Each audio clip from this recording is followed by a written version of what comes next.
My guests today are writer-director Attila Gyula Balazs and producer and actor Bryce Barfield.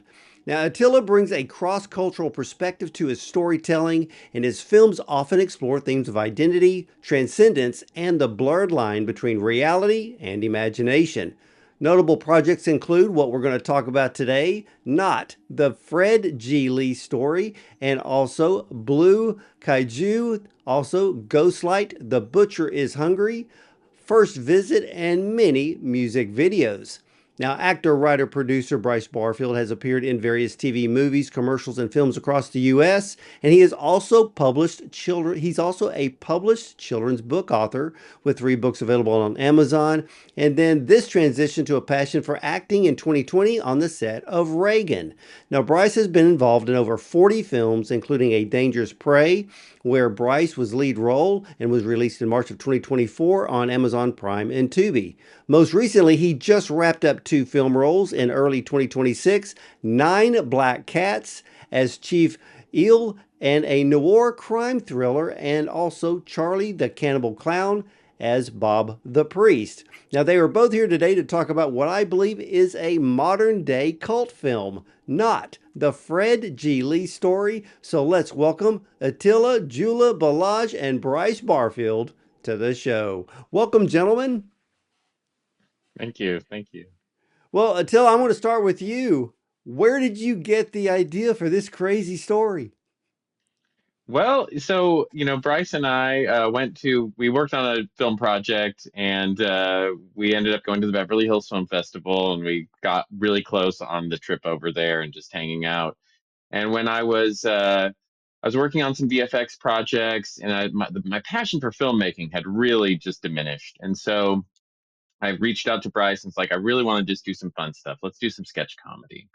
And we did a few sketches, and then there's a Reddit thread. It's called DIY Not, and it's just the worst projects you can imagine. And so this idea of like Bryce being a handyman was just going to be a little sketch, and then people just loved the character. He did such a good job acting. He did this one scene with the spider. I mean, I don't want to give too much away, but like I remember watching him like fall into Fred there, and it just we could make this guy into a movie. And so we started just kind of spitballing some ideas. Bryce brought up like this getting struck by lightning, and it just sort of evolved naturally and organically, and uh, it was unexpected. Honestly, it kind of just it evolved from wanting to have fun and then became a lot of hard work. It's this film. It looks like the making of a cult classic, and we don't really have a lot of cult classics that just kind of come up. But it takes a few years for them to become a cult classic. But this already has that feel and the vibe to it when you watch it. Mm. I mean, were there other films that gave you the inspiration to create the vibe? Honestly, like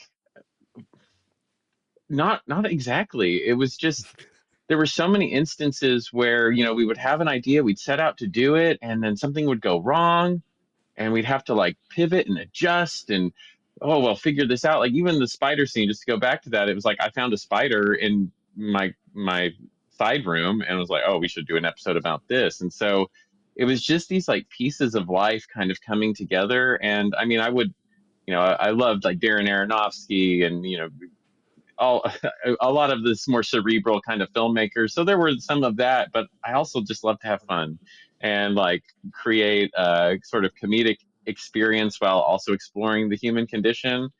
And being able to do that with like Bryce and his like exploration of Fred. And I mean, there were so many elements that just came into play because of what happened in our lives. Like Bryce had, his father passed away like while we were filming, and the story is about a guy who inherits a house because his father passes away. And so there were just it's things like that that happened that it wasn't even I didn't set out to make a film that was like, oh, this is like no film you've ever seen before.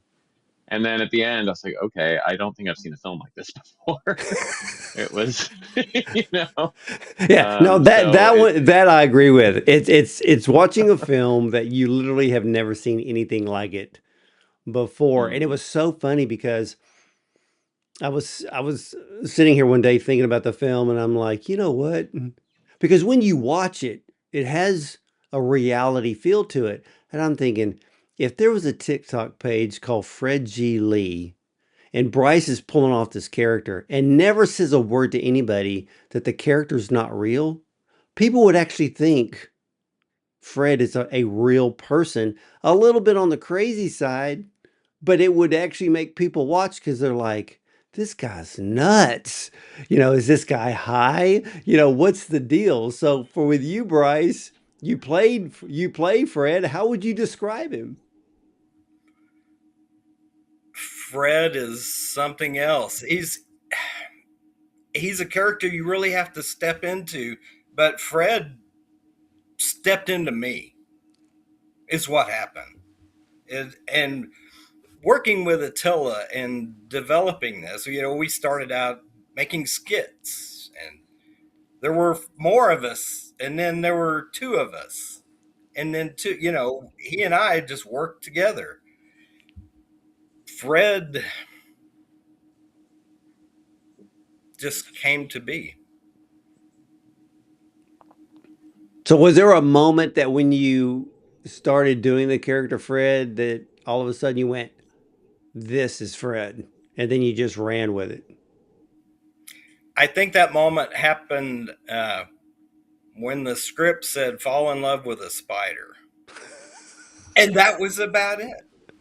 So we were just doing some comedy stuff, kind of up till that point, and it happened. Well, And that moment was just it was amazing. I'm amazed when I see it. yeah, for ladies and gentlemen, when you do get to see this film, Fred is a man who's an amateur DIY guy with a YouTube channel. He comes in contact, like we had just talked about, the Black Widow spiders, psychedelic mushrooms, and then unknowingly becomes a cult leader. The weird thing is, there are people out there just like Fred. I don't know if that's scary or funny. You brought up the comment about having a TikTok page, which Fred does have one. Fred also has Perichoresis for All on YouTube. And you are absolutely right that people believe it is absolutely for real. We have quite a few followers. We would love for everyone to go check it out because Perichoresis for All came along as we were deep into the movie. It evolved as a way for Fred to share his gospel. At a time in the movie, you don't see so much of that, but you get glimpses of it. These are taken, shared together, either one before the other, either way. But people do believe Fred. And one thing that Attila and I talked a lot about before filming this, but about filming and characters, and you got to be authentic. And if people believe what we presented to them was real, then somebody's being authentic. Yeah, because when I was watching it, I mean, especially at the very beginning, because it comes across like you're watching this full-blown reality show. And then as it moved along, I'm like, and that's when I thought about, you know, if there's a TikTok channel for Fred G. Lee and you never say a word that you're Bryce Barfield, everybody's going to believe this guy is alive. He's walking the face of the earth and he's crazy as hell. yeah. One of the like authenticity is kind of like my main. I don't care if it's absurd. Like the person who is living that the character must feel like that's real to them. So it's like back to the spider, because this was such a pivotal point. This was like the moment where we're like, let's make a movie out of this, is when Bryce was able to like authentically, the first take, I was like, Bryce, I can tell right now that you think this is funny. But Fred doesn't think this is funny. He thinks he's falling in love with the spider. And he's like, well, how do I do that? I was like, you fall in love.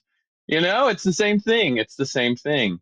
But it's so important. And so then when we did and we worked for several months just developing the first part of the movie. We didn't film the last part until after most of the perichoresis series had been finished, which is kind of incredible timeline wise, because while we do have 26 episodes of Fred as like the cult leader, going on about kind of the Alan Watts philosophy, like slowly losing his mind into the Apple Gate, the Heaven's Gate cult kind of thing.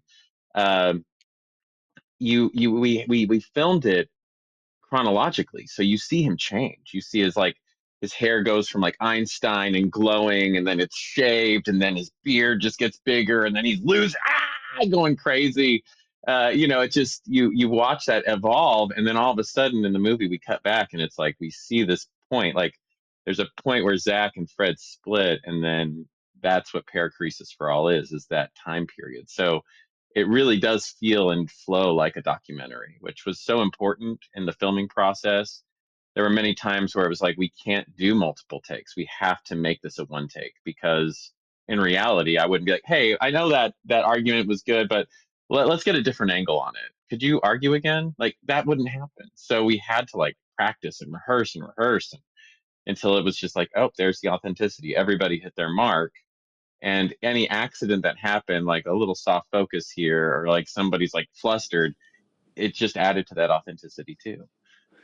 It Well, really goes back to it. well, to both of you, how much of this was scripted versus how much of it was improv? uh that's a great question. A lot of it was scripted. So, I mean, the first two episodes that we did were like the first one was like, Fred goes into the woods, he finds a stick, makes a toothpick, we time lapse it for 45 minutes. It was just like ideas on a page. And then the second episode, Bryce was like, I really want a script.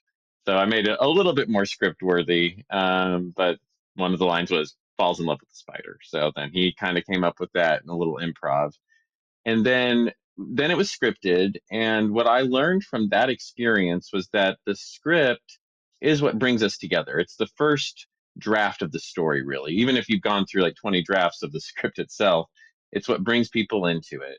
But once you're on set, you're writing again, and you need to find, like, if there is resistance, sometimes that's an opportunity to actually um, change and find a new approach. And just like flight, when you have flight, there's resistance under the wing.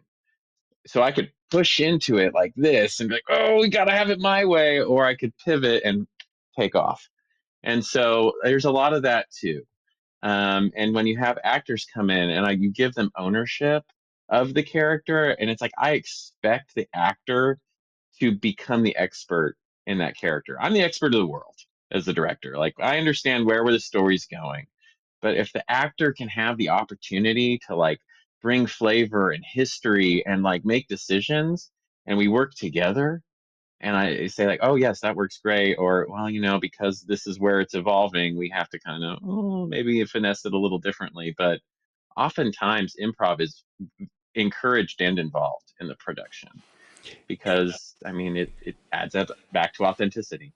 Well, it does because when I was watching the film, I kept thinking because Bryce, I mean, you deliver Fred, and and when you're watching it, you almost forget that Bryce is acting. You're actually watching Fred. And I got to thinking, I'm like, okay, the two best improv actors is Robin Williams and Jim Carrey. And I kept thinking, and I'm like, I would say the acting from Bryce in this film leans more towards Jim Carrey than Robin Williams. And and because when I was looking, I'm like, because there's a way to do improv where you make people believe versus making people, let's say, laugh. You know, there's a big difference. And I'm Bryce. I'm sure you're an actor, so you'd probably agree with that statement. But for you, Bryce, because there's so much involved with your character Fred, and with so many scenes, how did you prepare for them all? Um, just reading through the script, we knew the lay of the land, and we filmed at my house and we filmed at Attila's home. So my house is a set. It's always a set, but my house was the set for a year, and we had room set aside, and we didn't move things. And there's still things littered around my house that are parts of the movie that expose themselves time to time. Um, Well, how many pages of dialogue was there for this film?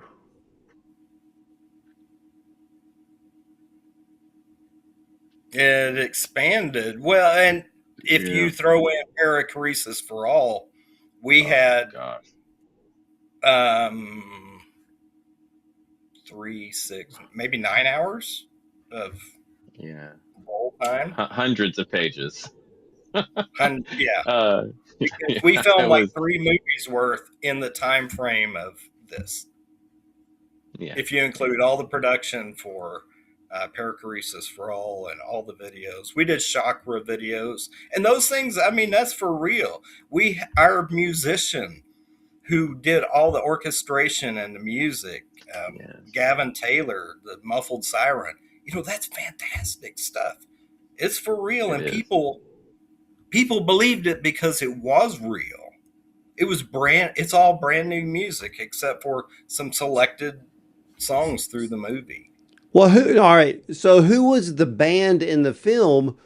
Because when I Oh, saw the scene with the band, I'm sitting there going, who are these guys?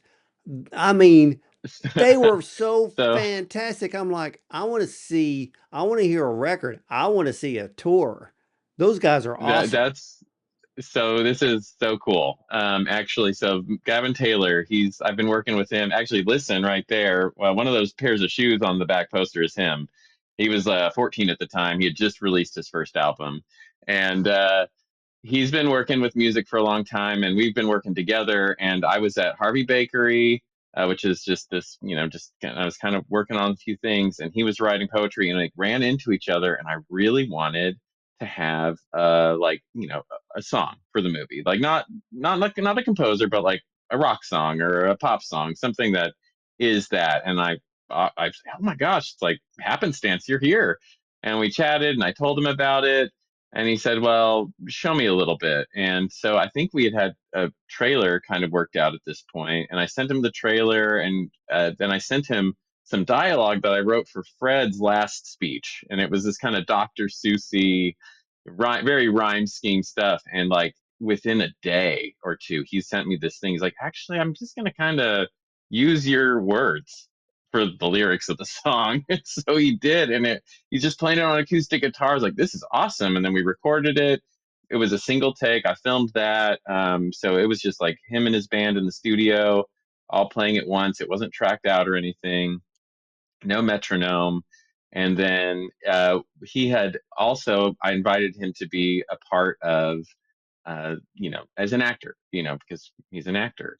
And when he got on set, and we didn't even think that there was going to be a music video. We didn't realize it was going to be a part of the movie yet. He gets on set, and it's this kind of the reveal that Fred is losing his mind pretty bad. And Gavin has heard the signal, and he's like, or Cypress is his name in the movie. Cypress has heard the signal, and he's like coming in, and he's like, "Oh, I'm just compelled." And he says he got on that set, and he's like, I have to be the composer for this film. I have to do it." And he filmed a few little behind the scenes things and made this little track, and it's the theme of the movie.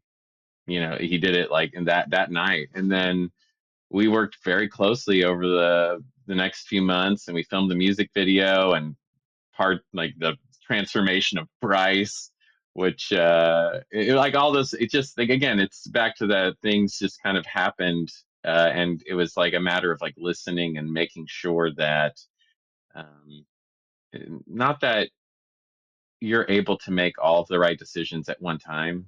Sitting behind a computer and typing black and white words, like you can't necessarily see the future, but just listening to your instinct in that sense. And so he became a part of it, and he's actually another element is at Norma Music Festival, we played that song live, and like Bryce and the Paracorites came out on stage with the staff, and but he has this whole nursing home milkshake set that he did, and I had a bunch of cameras come out to film that, and so he's released a live. It's a 5 song live, 6 songs. Is it 5 or 6? I can't remember, but from that, and so there will be tours. There will be, and yeah, he's amazing. Well, Gavin is amazing. are you going to take the music performance in the film and maybe turn it into a music video to even promote the film? It's out. Yeah, we do have a version of that out on Paracrisis for All right now. So there will be like a final version that's like not the movie version of it, that has a few more, um, hmm, how would you say, like well orchestrated shots that doesn't just have the documentary feel that kind of separates it from the film world. But it will be, so there will be that. But yeah, definitely. I mean, when I saw when that scene started and then the whole music performance, I'm sitting here going, "Oh my gosh." I mean, I'm like, this is the most I mean, it was like watching Aerosmith. I mean, because Gavin is like a full-blown true rock and roll performer, and we don't see real rock and roll performers hardly anymore because they don't play them on the No. radio either. And so to see that, I mean, to me, it kind of reminded me of like watching, it's like watching Youngblood Mm. because you see the true rock feel. You've got the performance, and in a way, rock stars can be characters. But I mean, it was so good that when I'm watching it, it's kind of like you want more. So I was kind of glad that he took you up on the offer and that he ended up wanting to score the whole film. But man, that is an awesome story. Now, also in the film, talk about UFOs. So, did you do any research on maybe people who claimed that they came in contact with UFOs, or maybe have spoken to aliens, or taken up into space and came back? Just not like deep research, but I've always been fascinated by it. So, I've read books and like movies, of course, like, Fire in the Sky, and yeah, so it's always been like kind of a fascination of mine. The How it evolved with Aldous Huxley being that character, and it's I gosh, it's so funny you asked that, because yeah, it's I did do a lot of research on some of the cults that have come around to kind of like make those scenes that we filmed with Bryce, with Fred as F. Lee, as it were, feel like it was real. And you know, by at some point, I was like, oh wow, this is how cults start. Oh my God. well, yeah, because And I kept I was thinking, going to say, and I myself, speaking of, I haven't encountered any beings, but I have numerous episodes in off of Sandia Peak in the '90s, seeing craft flying that shouldn't be flying, and other orbs floating in the Oklahoma Panhandle, and I've experienced phenomenon that you can't explain. well, yeah, I And mean, I've it's kind of traveled like the around the lights of world and Marfa seen in lots of Texas. things. Yeah, Right. yeah, But I've got to there's some ask crazy about a stuff. particular scene in this film because I it's a great scene, but it was kind of funny to me. So I'm going to ask how you came up with the name. So I think it's the episode number 9. Trish comes over and she sees Fred's STD machine. Why did you call it STD? You know, because it's funny. The signal tripler doubler. It's like it's such a bizarre thing. And then of course Trish is like, he's like, "Oh, you've got an STD too," and she's like, "What the?"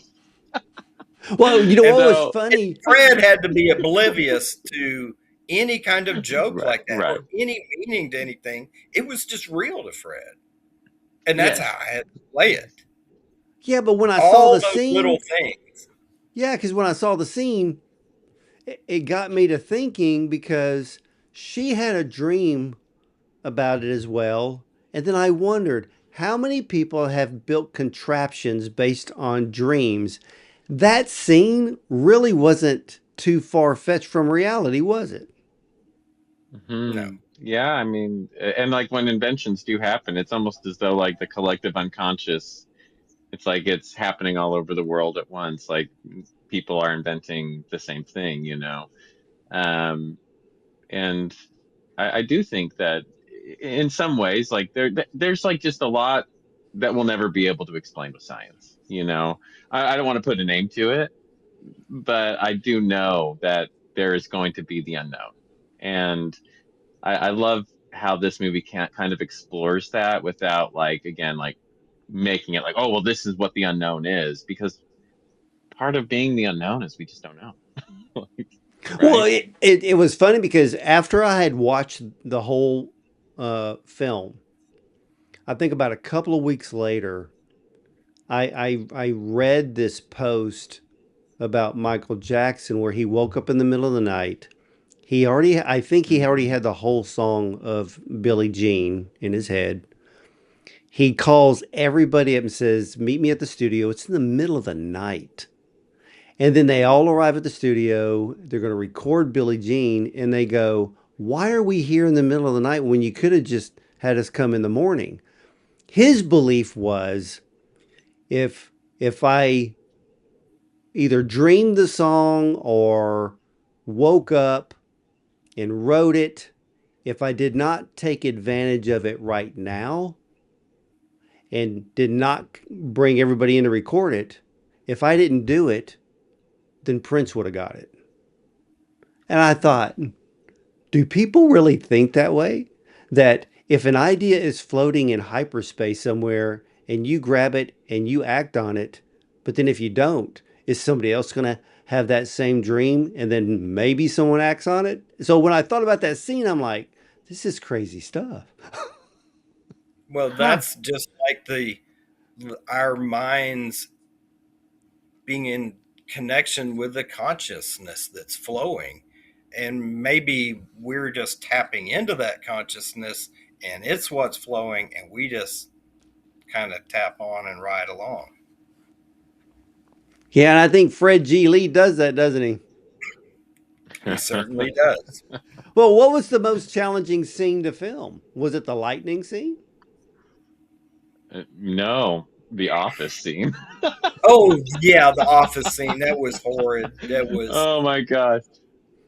So the early first, on, it was it yeah. was one of the first scenes that we like after I'd started writing it, I wrote this schedule out. Like the idea was like we're gonna make this movie in 48 days by the time I had my 40th birthday. Spoiler alert, didn't happen. But we did have an hour and a half cut by my birthday, but not the whole movie. So I had like scheduled like super stacked these schedules, and you'd ask the question, you're like, how much dialogue did you have? Like, well, Fred had all the dialogue. I mean, there was for a lot of the movie, it's a one man show, and I put way too much on his plate. Like, not just that was totally my bad. And the office scene, it was like, what were we? Hour at least 12 by the time we started, exhausted, worn out, and just like, and I have my perfectionism, I can admit. It was a very hard scene, but after that I was like, well, maybe I should pare down how much I expect Well, Bryce and to be able another, to memorize in a day. there Oh, is a little a little something to add to that as well, because we both had normal day jobs, and we filmed this after work. Or there were times when I would take a day off, but a lot of this was filmed after work. And I've got kids in one or another room, and they're having to be quiet while, and we had challenges, but those challenges really ended up, the movie brought those along. Those challenges weren't challenges. It was what we needed. Well, Bryce, can you just turn on the character Fred? No, no. And that was one thing that, and working with Attila as his directing, it was acting, Attila's acting 101. I became a much better actor making this movie with his direction. We would Wow. get um, into Fred by starting to quote things that Fred had said before. So when I start saying things like Fred would do, that would just bring me into the character. Like, you know, a daddy once said that sort of thing. When I start talking about my daddy, or, my daddy once told me, you can give a man a fish and feed him for a day, but you can teach him how to fish, and then you can sell him a fishing pole. I think my daddy gave us some good advice. Hey, there it is. And that's what I would have to do to get into character, is find that moment of Fred doing something, and then Fred comes around. Was Fred a very challenging role for you?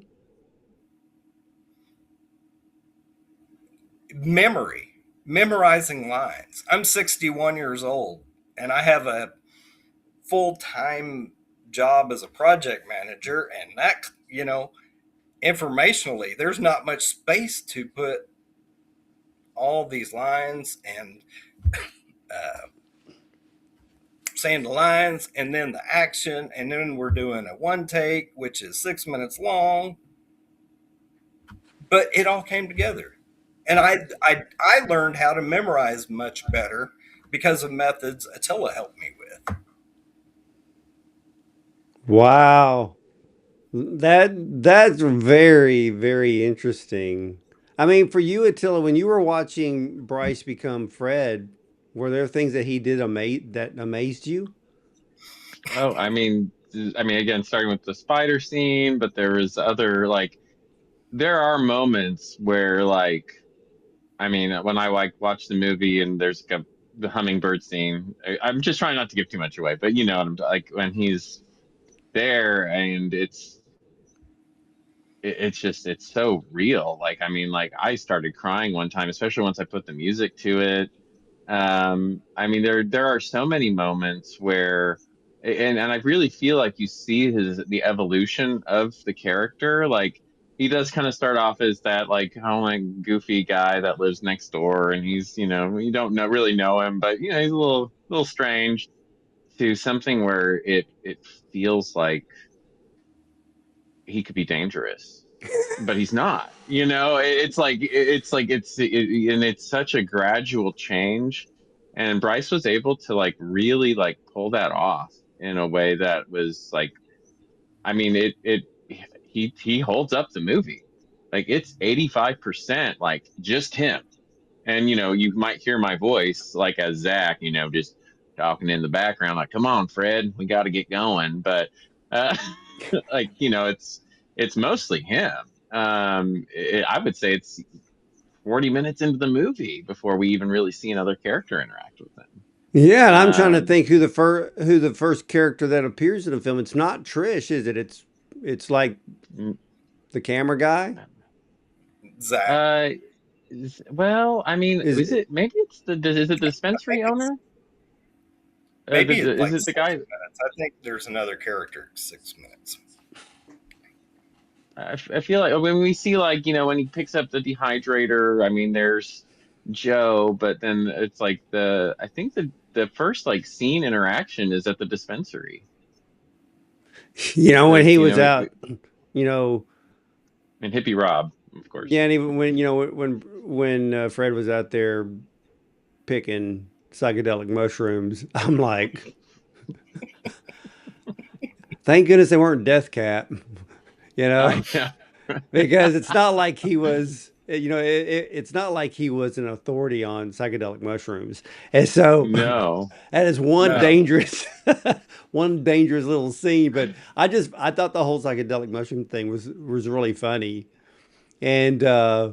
of course, we can keep going back to the spider scene, which when you really watch it, because what's so funny about the spider scene, and I know why you keep bringing it up, because when you watch it, you actually think it really happens. That's how good that scene is, because you're actually believing Mm. like, did he really just do what I think he just did? You know? And I'm like, that's not really smart. I mean, because Yeah. it reminds me of all the crazy people that do all these YouTube videos or probably TikTok videos, and they do things they should not be doing, and they do it for clicks.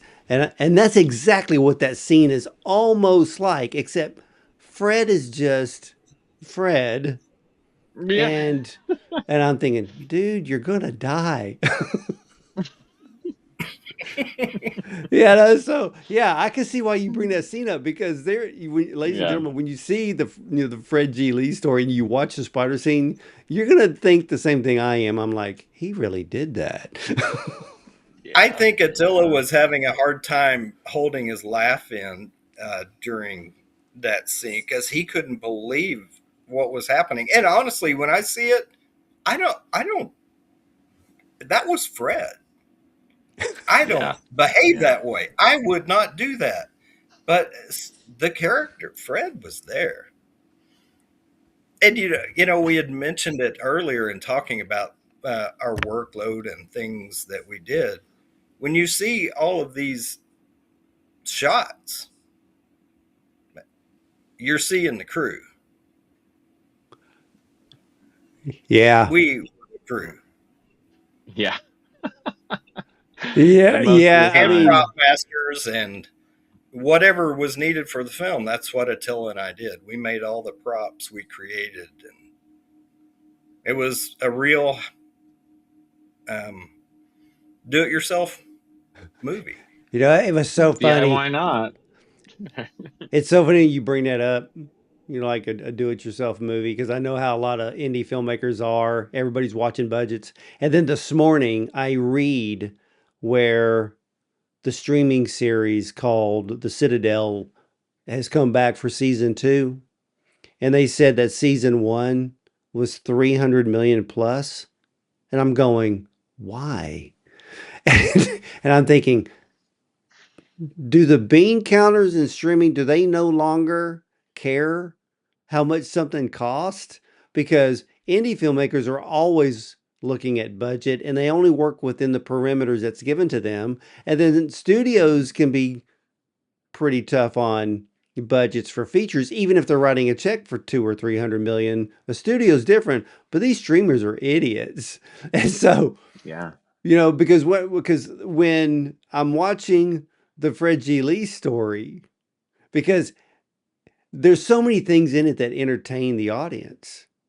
And for you, Attila, the thing that was that I was trying to figure out, how challenging was the editing process? No. Is the editing process. I mean, luckily, because we did shoot it like episodically, like, it was like, okay, we're shooting this episode today. Sometimes we would have a few other things, and I have actually edited it in a way where it's cut into the episodes, so to speak. And when we have like the one takes, it's like you get to pick one. It's just a matter of like which one do you think is the most authentic because there's always a little mistake here or there. What was most challenging about editing is that with this particularly is that sometimes something needs to change And as the person who like wrote it and then directed it and shot it, and now I'm editing it, like I get attached to something, and then I can't see it another way. And so we have a few like other filmmakers who are going to come in and like, so like what you've seen is like basically the final product. There's no more like stuff, but it might be trimmed down a little here or there. Like it's very like it's very solid, but it is challenging because I'm so attached. I know now deeply why often like the director might be involved in the editing process, but they're not the editor. There's a Jaws, famous movie, obviously, original blockbuster, had a lot more of the shark in it at first. And Steven Spielberg got his first cut, and there was not a lot of shark because it looked so bad. And it was because the editor was like, "Don't. It's a bad idea to have the shark. Will ruin the movie." And it did. And that's still the editor, like his go-to, because it's like that you're able to have that second set of eyes. So I think the biggest challenge for editing was how deeply connected I was with the story because of being the writer director. Um, You bring something up that's never been brought up on my show before, and I'm glad you did because I talked to so many writer directors, very, very few ever sit in the editing chair. And if you're the writer director and in a way you're taking on the job of editor, like you just said, sometimes you can't get out of your own way when you're looking at a scene and you're like, it's like you're trying to force it to work, but there's just something about it where it's not. And you do have to bring in another set of eyes to take a look at it to where maybe they'll say something that, and then all of a sudden you're going to go like, why didn't I see that? And I think a lot of writer directors, and of course, I do so many interviews based on short films, which is a great learning experience for so many people because I've seen short films to where I'm looking at it going, why didn't you do this? You know, but like you said, you can get caught up. It's even like if we're designing graphics for social media to promote a particular interview, sometimes you get hung up and you're like, how am I going to make this work? Or you think you have the idea and you try to you try to force it to work, but it's not working. Then you have to scrap the whole thing and just kind of step back from it and then come back and go, oh, now I've got the idea. So yeah, you bring up a very important element. And ladies and gentlemen, for all of you out there that are filmmakers, sometimes you got to get out of your own way, bring in a fresh set of eyes to look at the scene you're looking at, and maybe somebody's got a better idea. Because, like you said, Attila, you can be so invested in the idea that you're actually missing something. So you bring up a valid point. yeah. Yeah, no, it's something that honestly this movie taught me too. With like what I was saying earlier, with like when you hit resistance, it's like that's like something saying like, hey, let's take a look at it differently, And with Citadel or so many movies, and I see this with filmmakers often. It's like they get a break and now they have a budget, and you can solve a problem with money. Oh, that's not working. We'll throw more money at it. In Killers of the Flower Moon, there's a shot where they wanted to get over the table, and I think Martin Scorsese probably wanted a specific lens. So they took the roof off of the house for a shot. And it's like, okay, but I mean, maybe use a different lens. If you don't have money as an option to like actually solve the problem. And I think that being creative and having the ability to like utilize creativity instead of like financial freedom is something that goes away as soon as more money's added. And I really, I mean, hopefully, I mean, I'd love to have a bigger budget. Don't get me wrong. Yeah. but Yeah, we all do. but I would love to still maintain it's like that philosophy, like resistance equals pause, look at the situation. We're on set. This is where the magic happens. what are we missing here? What's the spell? How do we maybe it's not the right words, maybe it's not the right angle, maybe this isn't the right place. And you have to be on your feet and creative and think about that. And I Now, think that's where some of the magic of this movie comes from. yeah, no, I 110% agree with that because I know, and I'm not going to mention names, but I know short films that had budgets of 100,000, which is really way too high for a short film. I don't care what short film you're filming.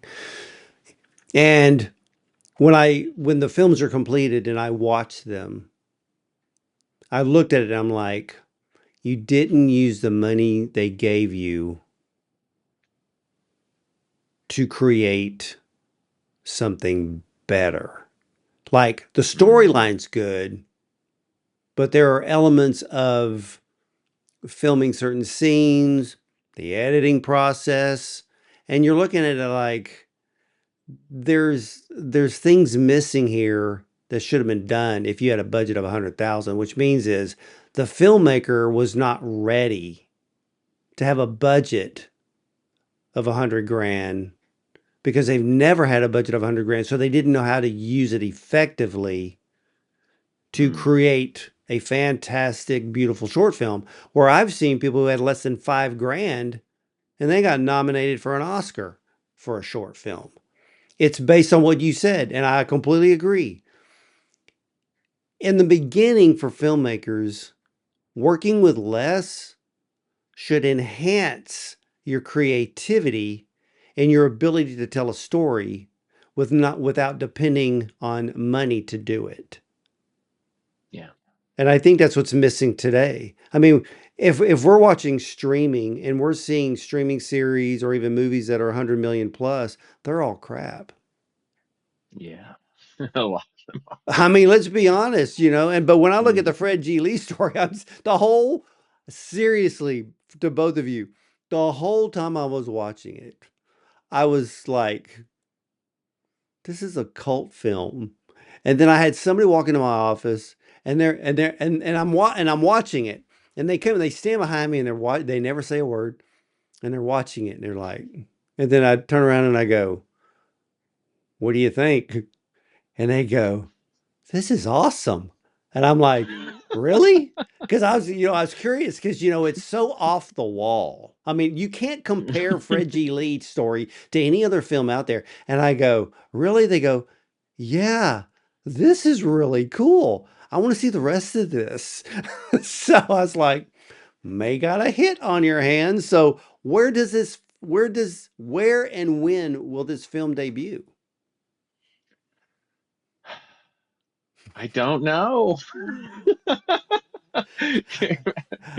I think you need to take that Fred G. Lee TikTok page and turn that into the promotion for even if it's a weekend theatrical release, even if it's in Oklahoma City. Yeah, I mean that's kind of like we definitely want to have um a theatrical moment. I just it's like it's so it doesn't fit into a box that like, oh, it's this or that. We have submitted to a few film festivals and it is longer than, your average comedy. And it's not like I'm a known director or like Bryce is a known actor. So there's not that, mm, you know, ad appeal, branding appeal of having a known person on board. So it's difficult to package in a way because there's not a previously used package. I know that like I feel very confident in it, and I mean like the fact that like everything you're saying, I'm like okay, maybe I'm not crazy. you No, know? because I mean, it's like, and people don't, I mean, a lot of filmmakers, I mean, I talk to a couple of hundred of them a year, and the thought processes are actually the same. They all know the same things, but then they all don't know the same things. Mm, And I see it in all the films. Like I can watch a film and I go, they're trying to go after the Oscar. You just know because you can tell by looking at it. They all have mm, this look. And and then with features, it's a whole different story, especially with independent features. And I followed the belief that a theatrical release should always be done, even if it's only going to be in the theater for 1 day or 3 day weekend, you know, because at least with the writer director, it will always be known that they had a theatrical release. If you go straight to streaming, that's kind of the death of the project. Even though a million people could see it, but there's still power in a theatrical release because at least the distributor is going to know, oh, you stepped up. And I've had indie filmmakers tell me, they go, no, it's vitally important to go with a theatrical release, even if it's just a 1 day, if you're lucky to do a 3 day, even if it's in one city or maybe two or three cities. That's at least you did it. And that actually adds to me more clout, more power to not only to the current film, but also to future films that you'll end up doing. Hmm. That's really good advice. Yeah. And then you can always go to streaming after that. Well, of So, course. I mean, but I everything think goes I'd to keep streaming that. eventually. Yeah, but I think I'd keep that Fred G. Lee TikTok page rolling right along. I think that right We there is have been probably your discussing like goal. what's the next step for it because uh, where is Fred Geely right now is a great question. I don't want to even give any hint to what that means, but uh, like how that's one thing that Bryce and I have been toying around with actually this last few weeks, um, is how to make that happen. So No, I stay got you. tuned. Stay tuned to that. So when people finally do see not the Fred G. Lee story from both of you, what do you hope audiences will get from it? I hope they see the art that has been inspired by Attila and myself. And I hope Mm. they find it humorous and funny, and we poke fun at things in a humorous way or ambiguous way. We had a lot of fun, and we want to share it with the world because I somebody may think. hear. I'm sorry. I didn't. I thought you were finished. Um, I think that I want people to like find the like. How do I say this? Like the life is very fleeting, and going back to that kind of unknown thing, like I think there is like some people I call it love. Like there's something that kind of connects everybody. And Fred, I wanted him to be genuinely good. Like he's actually good. Now he's doing this thing by the end of the movie where it's like, is he good? Is he losing his mind? But he never loses that part of his character.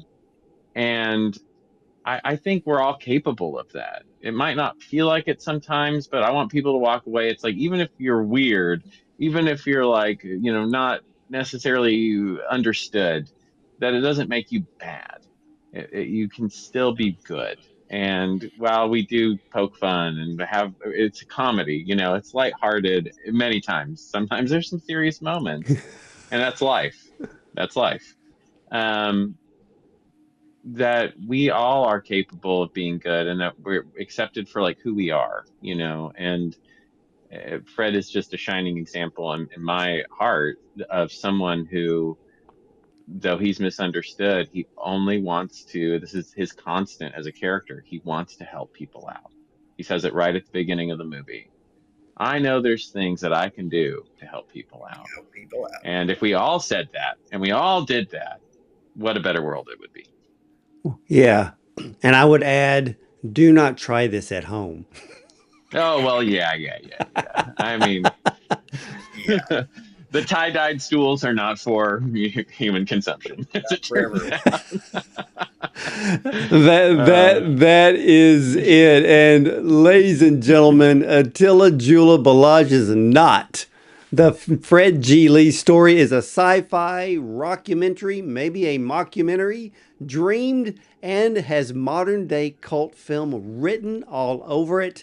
And I can see even more stories from the character of Fred, who is a very likable character. If he was real and had a DIY YouTube channel, I believe that he would have millions of views, as he is very entertaining. Now, Bryce Barfield delivers a compelling and heartfelt performance in Not, the Fred G. Lee story, bringing depth and authenticity to a powerful, true narrative. With a commanding presence and nuanced portrayal, Barfield captures the complexities of a man shaped by struggle, faith, and redemption. Now, Fred recently inherited a house from his father, and being a fixer-upper kind of guy, well, he decides to hire a video guy to document his journey. Now, while the intention was for a YouTube video production, Zach, the filmmaker, slowly learns that his story is going to be, well, it's going in a different direction. But then Fred makes contact with an extraterrestrial and unwittingly becomes a cult leader.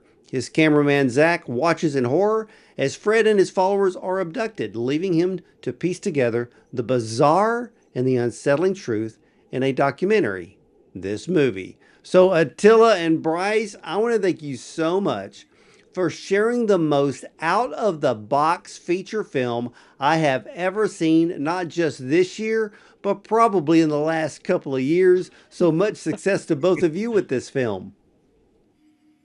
Thank you. Thank you so Perichoresis. much. Thank you Perichoresis. so much. I love it. I love it. And ladies and gentlemen, we will keep you informed when the Fred G. Lee story makes it to the big screen. So stay here on Bond on Cinema, and we'll make sure that we shout that news out when it's ready to go. And ladies and gentlemen, you can watch or listen to all of the Bond on Cinema interviews at bondoncinema.com. Check out our Prime show, our YouTube channel. We're also on Spotify, iTunes, and more. And remember, you'll either see me at the movies or from the red carpet. But freedom comes from realizing that you don't have to play by the rules. When you stop believing in the game, you're free to live your own way, outside of all those restrictions. I bet that's what a brain massage feels like. I know there's all kinds of things that I can do to help people out. We couldn't find a book by Bob Vila, but we did find this. Well, we all love in different ways. It's the pattern. Once you see it, you can't unsee it. Death is so sad sometimes. It's going so good. Kiss me in the most peculiar way. You guys want to say it with us? Ground control to make Would you look at that? That's how you get it hot. Woo! You must think I'm crazy. take your protein pills and put your helmet on.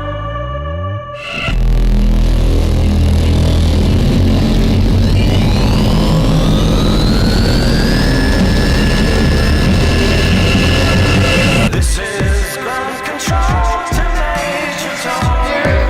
You really made the grade. Hey, I think it worked. I think it worked. It's time to leave the capsule with you there. This is Major Tom to ground control. I'm stepping through the door. You go fetch me some more milk.